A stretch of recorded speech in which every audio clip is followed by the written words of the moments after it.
नमस्कार, आप देख रहे हैं इंडिया न्यूज राजस्थान। मैं हूं आपके साथ पराग गुप्ता। स्वागत है आपका हमारे खास कार्यक्रम बोले राजस्थान में।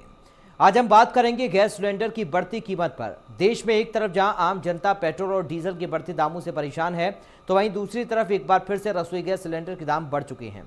यानी अब आपकी थाली भी महंगी होने वाली है। बता दें कि घरेलू गैस सिलेंडर के दाम फरवरी महीने में 3 बार बढ़ाए गए हैं। जनवरी महीने में सब्सिडी वाली रसोई गैस की कीमत 698 रुपये पर स्थिर थी।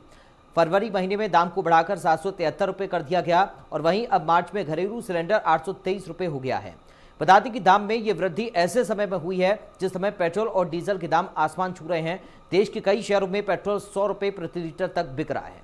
रसोई गैस के दामों ने आम उपभोक्ता को तो पूरी तरह से झकझोर कर रख ही दिया। तो इसी मुद्दे पर आज हमारी टीम ने प्रदेश के अलग अलग शहरों में जाकर लोगों से बढ़ते सिलेंडर के दाम पर उनकी राय जानी। क्या कुछ लोगों ने कहा, ये आपको बताएंगे।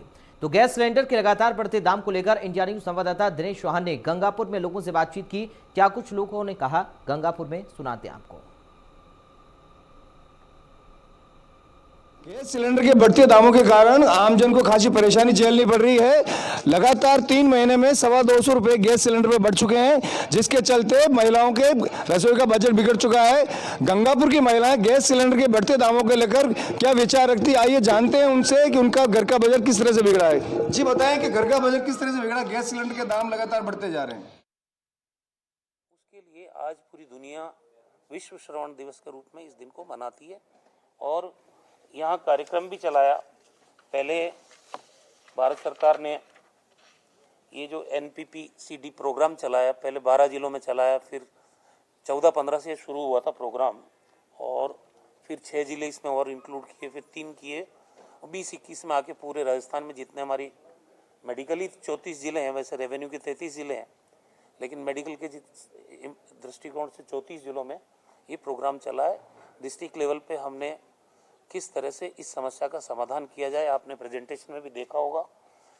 किस तरह से बच्चों में कोक्लियर इम्प्लांट मुख्यमंत्री सहायता कोष से लगाने की जो काम शुरू किया गया, हाथ में लिया गया है। सुनने की क्षमता जिस बच्चे में पैदा कर दी जाएगी, उसकी बोलने की क्षमता भी डेवलप हो जाती है। तो ये दोनों एक दूसरे से जुड़ी हुई समस्या है। हमने इसके लिए IEC एक्टिविटीज़, इंफॉर्मेशन एजुकेशन और कम्युनिकेशन की भी शुरू की है। निरोगी राजस्थान का भी जो लक्ष्य था, उद्देश्य था, वो भी यही था कि आम आदमी में अवेयरनेस पैदा हो। अब जिस ढंग से आदमी झोला छाप के पास चिकित्सा कराता है या संक्रमण हो जाता है तो उसको अवॉइड करते रहते हैं, इलाज टाइमली कराते नहीं हैं, कान में आप तीखी चीज़ों को डालते हैं या बहुत ज़्यादा तेज़ आवाज़ के जो भी म्यूजिक के इंस्ट्रूमेंट है या DJ है, इनसे एडवर्स इफेक्ट पड़ता है पूरा आपकी हियरिंग जो सिस्टम है उसके ऊपर। तो ये भी अवेयरनेस का एक पार्ट है। हम अवेयरनेस भी शुरू करेंगे और हम डिस्ट्रिक्ट हॉस्पिटल में, और जो डॉक्टर्स हैं हमारे ENT के हैं, चाहे हमारे चाइल्ड स्पेशलिस्ट हैं, चाहे मेडिकल ऑफिसर्स हैं, उनकी ट्रेनिंग का प्रोग्राम भी बराबर चलता रहेगा। तो राजस्थान में एक चुनौती के रूप में हमने इसको लिया है और किस तरह से हर एज ग्रुप में, जैसे मैंने अभी फिगर बताया कि 2100 के करीब बच्चों का बर्थ के टाइम में स्क्रीनिंग हुआ, तो उसमें हमने 200 से ज़्यादा बच्चों को आइडेंटिफाई किया जिनको ये प्रॉब्लम थी। तो उस वक्त आप आइडेंटिफाई कर लेते हो तो फिर उसका क्योर संभव है। अगर उस टाइम आप स्क्रीनिंग नहीं करेंगे तो ये ग्रेविटी प्रॉब्लम की बढ़ेगी और बाद में जाके उसका समाधान करने में भी आपको ज़्यादा जटिलता आएगी, ज़्यादा दिक्कत आएगी। तो ये हर क्षेत्र में हम लोग जागरूकता के साथ राजस्थान में काम कर रहे हैं। जैसा मुख्यमंत्री जी ने इस बार का बजट भी हेल्थ इंफ्रास्ट्रक्चर को मजबूत करने के लिए समर्पित किया है। राजस्थान तेजी से आगे बढ़ रहा है। कोविड में हमने देखा जिस ढंग का हेल्थ इंफ्रास्ट्रक्चर राजस्थान ने डेवलप किया और जिस ढंग की जांच सुविधा विकसित की पूरे कंट्री में, इसीलिए हमारी मृत्यु दर सबसे कम है। हमारा रिकवरी भी करीब करीब 98.99% रहा कई बार। तो जो ट्रीटमेंट प्रोटोकॉल था वो शानदार था, हमारी रिकवरी वो शानदार थी और मोर्टेलिटी रेट भी वो भी सबसे लोएस्ट थी। इस कार्यक्रम में जो आज हो रहा वर्कशॉप सारा, ये भी हमारा एक तरह से चैलेंज है। चिकित्सा विभाग तो चाहे आप कोई भी कैंसर की बात हो, हियरिंग की बात हो और कोई हार्ट की बात हो, राजस्थान में जिस ढंग से 15 नए मेडिकल कॉलेज 2 साल में हमने खोले हैं, हमारी जितनी PG और UG की सीटें बढ़ी है, स्पेशलिस्ट डॉक्टर्स को हम ट्रेन करके तैयार कर रहे हैं। इंफ्रास्ट्रक्चर बढ़ने के साथ साथ मैन पावर भी ट्रेनिंग के साथ हम उपलब्ध कराएंगे, तो मैं समझता हूं कि स्वस्थ राजस्थान की जो परिकल्पना हमारी है, निरोगी राजस्थान की जो परिकल्पना है, उस पर हम सक्सेस प्राप्त करेंगे आने वाले। सर मेडिकल टीचर्स है, उनकी एज है वो 70 करने की बड़ी चर्चा है और उसको लेकर के विरोध के स्वर उठ रहे हैं। नहीं, अभी तक तो ना तो ये कंसिडरेशन में है, ये किसने अफवाह उड़ाई मेरे समझ में नहीं आई। कहीं भी कोई प्रपोजल हमारे पास विचाराधीन है ही नहीं कि एज 65 से 70 की जाए, कोई ऐसी बात नहीं है। एक तरफ हम मेडिकल कॉलेज खोल रहे हैं, मेडिकल कॉलेज की सीटें इतनी बढ़ी है इस गवर्नमेंट के आने बाद 1950 से 2650 चलेगी। तो जब नए डॉक्टर्स आ रहे हैं, स्पेशलिस्ट डॉक्टर्स तैयार कर रहे हैं, तो एज बढ़ाने की जरूरत कहाँ है फिर, बताइए। वही मशीन का सर प्रेजेंटेशन है, ये पूरे डिस्ट्रिक्ट न्यू बॉर्न के स्क्रीनिंग के लिए है। ये मशीन बच्चे के काम ये नए बच्चे के जो स्क्रीनिंग का है उसके लिए ये मशीन काम में लेते हैं। ओई स्क्रीनर है, इसमें जैसे प्रोब को बच्चे के कान में इंसर्ट करना हाँ, है। मैंने देखा ना उसमें प्रेजेंटेशन। हाँ जी, हाँ, सभी डिस्ट्रिक्ट तो हॉस्पिटल उसमें परसेंटेज आ जाता है उनका। ये पास या रेफर ये रिजल्ट्स में शो होता है। सारे जिलों में। हाँ सर, अभी सारे। ठीक है मैडम, थैंक यू।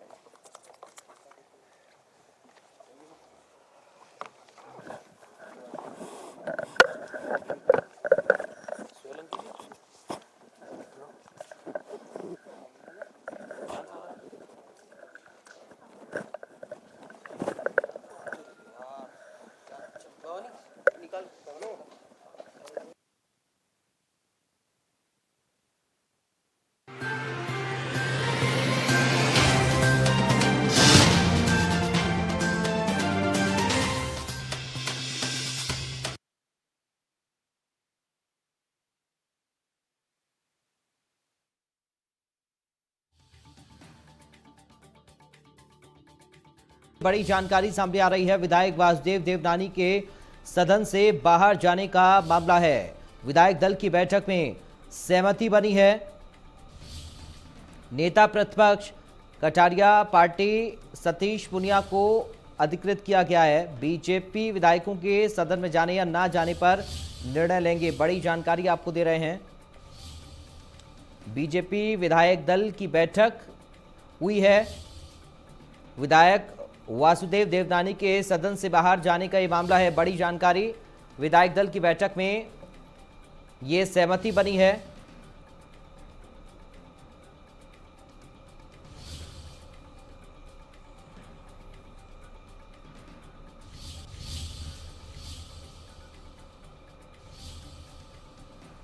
बड़ी और अहम खबर आपको बता रहे हैं। बीजेपी विधायक दल की बैठक से जुड़ी हुई है बड़ी जानकारी। विधायक वासुदेव देवनानी के सदन से बाहर जाने का मामला है।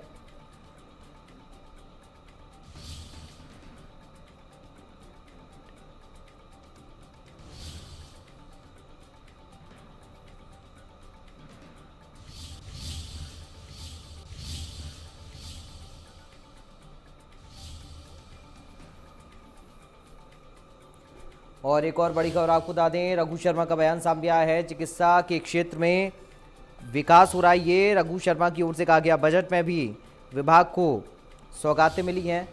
निरोगी राजस्थान पर भी विभाग का फोकस है, इस बात को वो कहते हुए नजर आए।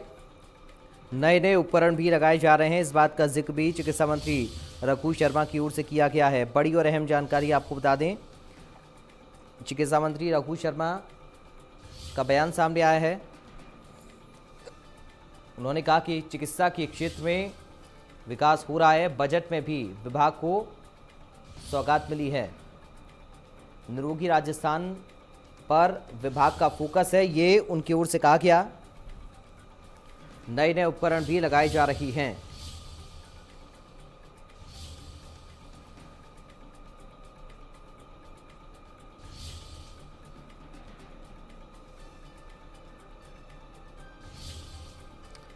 तो बड़ी और अहम खबर आपको बता दें, चिकित्सा मंत्री रघु शर्मा का बयान सामने आया है। रघु शर्मा की ओर से कहा गया है कि निरोगी राजस्थान पर भी विभाग का फोकस है। नए नए उपकरण लगाए जा रहे हैं। चिकित्सा के क्षेत्र में विकास हो रहा है। बजट में भी चिकित्सा विभाग के लिए कई घोषणाएं की गई हैं, इस बात का जिक्र भी चिकित्सा मंत्री रघु शर्मा की ओर से किया गया।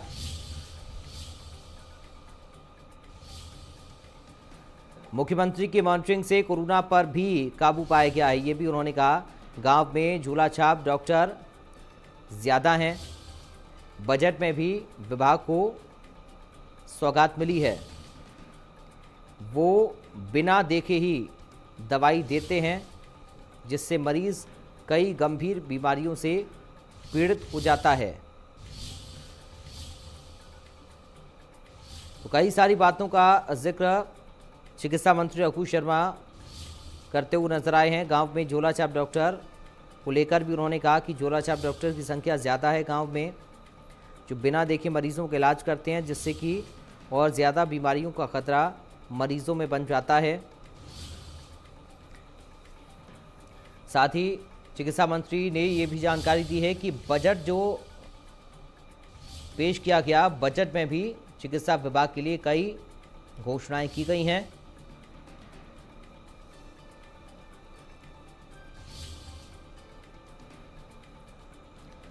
तो प्रेस कॉन्फ्रेंस में मीडिया से बात करते हुए, मीडिया को संबोधित करते हुए इन तमाम बातों का जिक्र रघु शर्मा करते हुए नजर आए हैं।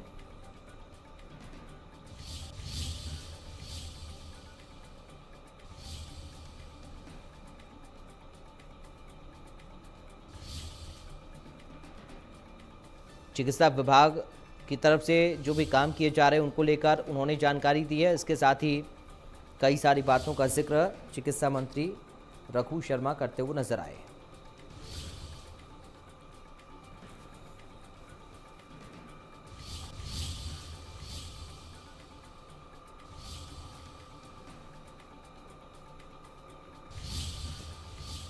और इस बीच एक और बड़ी खबर सामने आ रही है, बड़ी और अहम जानकारी इस वक्त की आपको बता दें।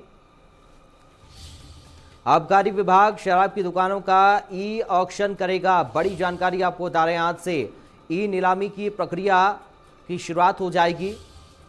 अब तक 28,742 रजिस्ट्रेशन हो चुके हैं।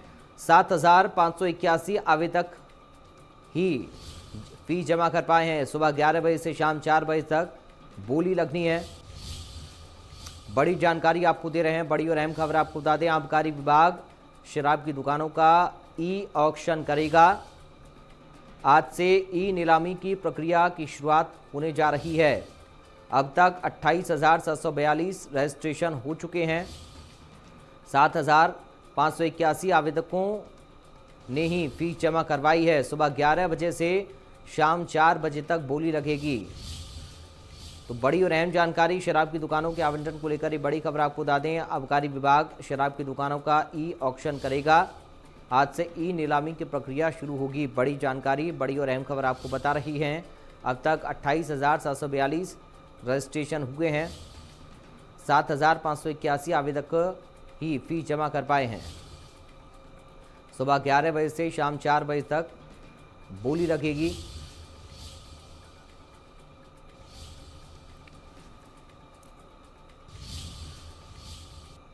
बढ़ते आगे, जयपुर से बड़ी खबर की बात करेंगे। बड़ी और अहम जानकारी इस बीच जयपुर से मिल रही है। राजधानी जयपुर से इस वक्त की बड़ी खबर आपको बता दें। एसएमएस अस्पताल में डॉक्टर्स का विरोध प्रदर्शन। एसएमएस अस्पताल में डॉक्टर्स का विरोध, सेवानिवृत्त आयु में वृद्धि का विरोध किया जा रहा है। मेडिकल कॉलेज टीचर्स एसोसिएशन के बैनर तले ये प्रदर्शन डॉक्टर्स का चल रहा है। सेवानिवृत्त आयु बढ़ाई जाती है तो किया जाएगा बड़ा आंदोलन, ये चेतावनी दे रहे हैं डॉक्टर।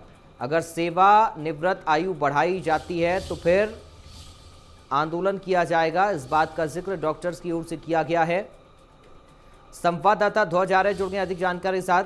ध्वज, क्या कुछ कह रहे हैं डॉक्टर प्रदर्शन के दौरान? ध्वज, आप मेरी आवाज सुन पा रहे हैं? चलिए, लगता है संपर्क हमारा ध्वज के साथ कट गया। दोबारा हम जुड़ने की कोशिश करेंगे। बड़ी जानकारी आपको हम दे रहे हैं। दरअसल सेवानिवृत्त आयु बढ़ाई जाने पर ये डॉक्टर्स इसका विरोध कर रहे हैं और कह रहे हैं कि अगर ये आयु बढ़ाई जाती है तो हम इस बात का विरोध करेंगे, आंदोलन भी करेंगे। तो फिलहाल वक्त यहां पर एक ब्रेक का, बने रहिए।